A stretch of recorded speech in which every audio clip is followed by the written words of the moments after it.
now.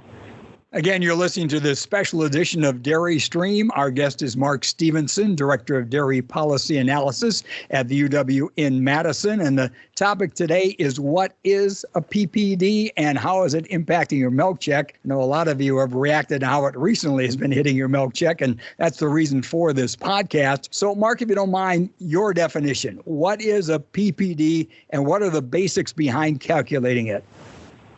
Well, in the year 2000, we had national federal order reform. And at that point in time, most of our federal orders, not quite all, but most of them adopted milk component pricing or multiple component pricing. And that means that we receive payments based on the pounds of protein, butter, fat, and other milk solids that we produce and sell. And that was done because in manufacturing heavy areas like we have here in the upper Midwest, we wanted to send a signal to producers about what we valued most in that milk that was being sent, and those are the components. So in a component pricing order like that, we needed to determine those protein prices, the butter fat price, and the other solids price on a monthly basis.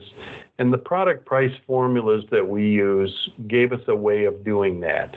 If you look at Class 3, we determined the value of butter fat based on a weekly survey of butter prices across the country. We determined the value of protein based on cheese prices across the country and whey prices. And we determined that other solids price exclusively from the whey value. So that's the way we found out what those prices were. So we use those Class 3 component values to pay back to dairy producers. So the pounds of protein is going to be based on, these component values in Class 3. Now, usually there's some money left over in a pool. A federal order pool is a pool of dollars. And if we've paid out a certain amount, let's say $17 in component value in Class 3, and there was an $18 blend price, or what's more appropriately called